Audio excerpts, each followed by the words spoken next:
In Alberta, the United Conservative Party has won a majority government, ending the NDP's 4 years in power. Incoming Premier Jason Kenney is vowing to fight anything that comes between him and his government and boosting investment in the oil patch. So what kinds of gains are the oil and gas industries expecting?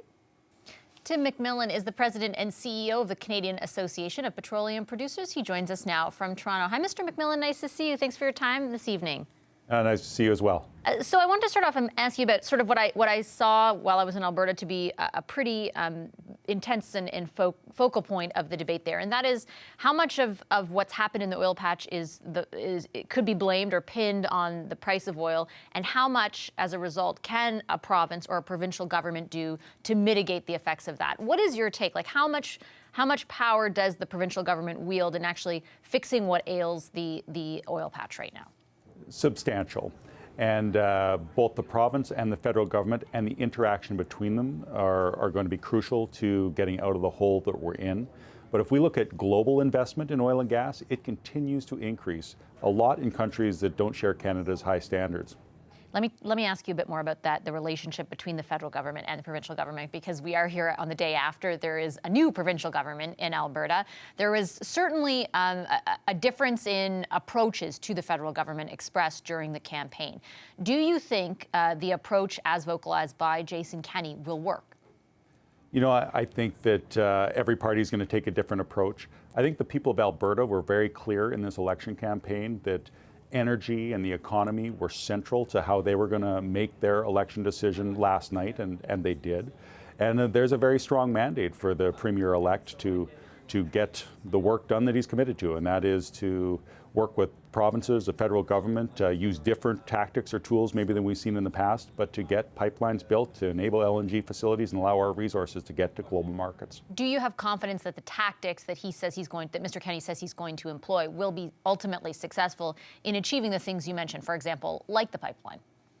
You know, I think that we're yet to see the game plan roll out, and Mr. Kenney is an experienced politician. He has been at the federal level and now at the provincial level. So he's been given a very clear and open mandate to use the tools that he thinks are appropriate. Some of those are the legislation that the former NDP government brought in, but I think that last night he reached out to Quebec and was very deliberate and open, speaking in French, to try and build allies in this fight as well. How important do you think that is? And I ask because Premier Legault responded, essentially acknowledging, I think, in a positive way, the use of the French language in the speech, but reiterating the argument that there's no desire for a pipeline that goes through Quebec. Do you see any prospect for movement? You know, I think that there's a lot of work to be done by governments, but also by industries like ours. But Mr. Legault also identified that they have to import about half the oil into Quebec today from jurisdictions like Saudi Arabia. And polls consistently show that people in Quebec do not want to continue to rely on Saudi Arabia and Nigeria. They want access to Canadian oil, just like everybody in Western Canada. Do they actually bring in half their oil from places like Saudi Arabia? My impression was that it was the mix has changed substantially over the last 4 years. A lot comes from Canada and the U.S. now. Yeah, no, Mr. Legault in his press conference, he used the number, they have to import 47% of their oil.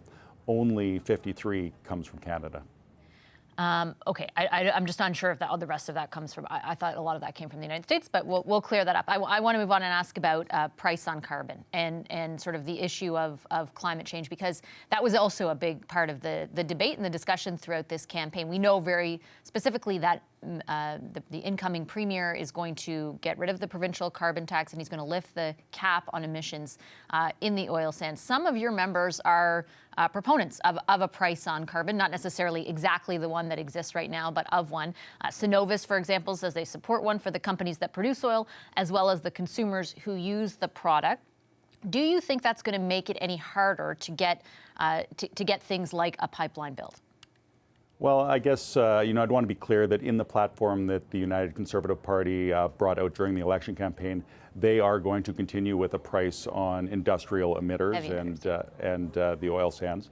But when we look at provinces like Quebec that import today 50% of their natural gas from the United States, that doesn't have a price on carbon. A large portion, or 50% of their oil, and in Ontario, a lot of oil and gas come from jurisdictions that don't have prices on carbon.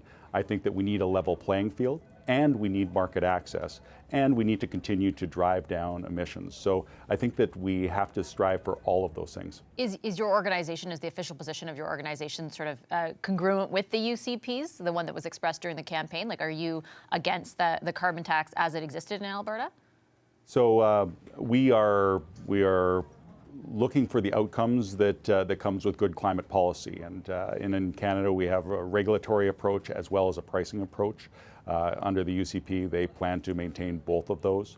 On heavy emitters, to be fair, right? Not on everyday Albertans. That was the point of his promise. Yeah. So I'm not going to comment on whether a government should tax their citizens, but where my point of view and expertise is on how the industry will be affected and the investments we're trying to attract. But between citizens and the government, that's a political question. I asked just because that, for example, Cenovus did and I believe there's one other company, it's not coming to mind right now, but I do remember them making a statement, or the CEO making a statement, where they believe that, while they might have to pay that tax, that on the sort of consumption side of things there should be one as well. But you're saying that you don't have a position on that.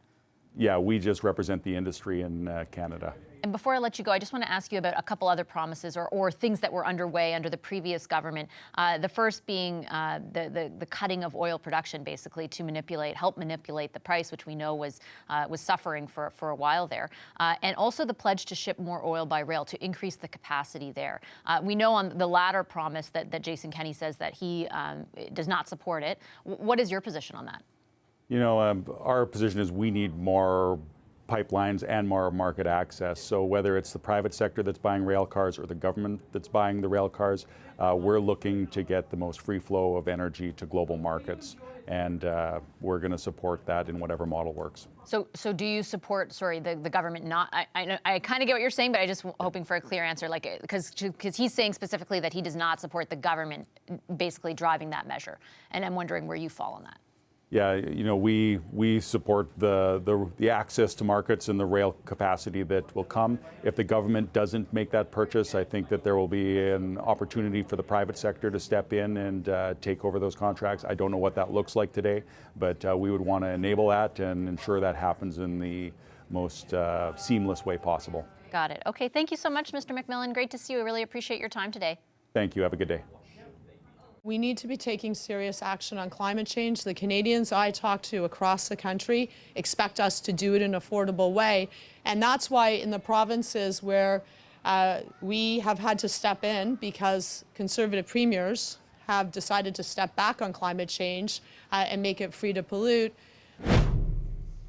Jason Kenney's win in Alberta could set up confrontations with the federal government. During the election campaign, he promised his first order of business, and he said it again just a few moments ago, would be to cancel the provincial carbon tax. He also intends to remove the cap on oil sands emissions.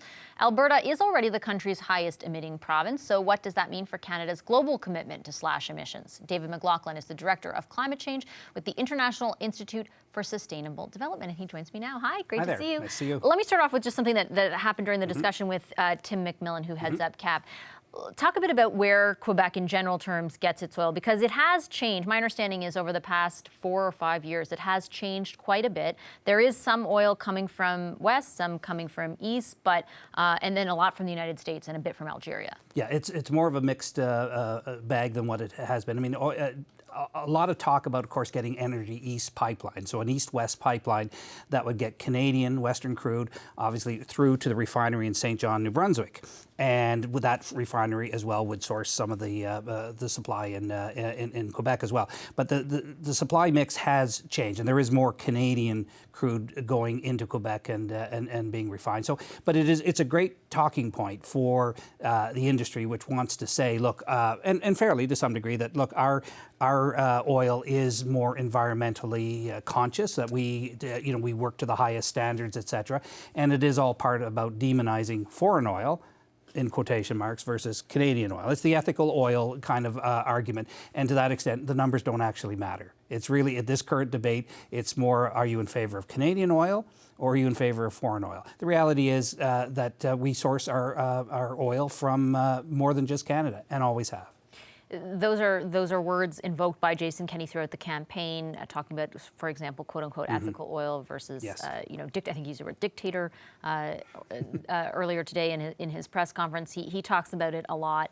His first order of business he announced today, as he had said throughout the campaign, Bill 1 will be to repeal the provincial carbon tax. What kind of an impact do you think that will have overall?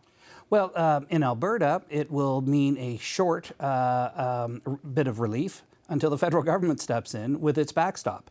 And at that point, in fact, the carbon tax will be, instead of being $30, it'll be $20, because that's the federal backstop. So Albertans will have actually a bit of price relief at the pump, if you will, one way or the other. And we will see another step in terms of the federal government coming in and saying, okay, if you're not going to price pollution, you're not going to put that, we will do that. But overall, it just, it continues to make the climate file and the carbon file across the country much more contentious and much more polarized and difficult. The key thing here is Alberta. I mean, there's no other province like it, if you will, when it comes to, of course, contributing to GHG emissions. It is our largest GHG polluter in absolute terms and per capita terms. We hear a lot from some folks in the industry and politicians say, look, what does it matter if Canada, we're only 2% of the total population, and so what does it matter if we pollute and in China, if we stop polluting and China, keeps going? Well, Alberta is our China, in the sense of if you don't get emissions down in Alberta, there really is no hope of actually getting the emission track that Canada is on down overall. So what Alberta does really matters. And that's a pretty big signal that, in fact, they're going to step back from the carbon emission reduction game.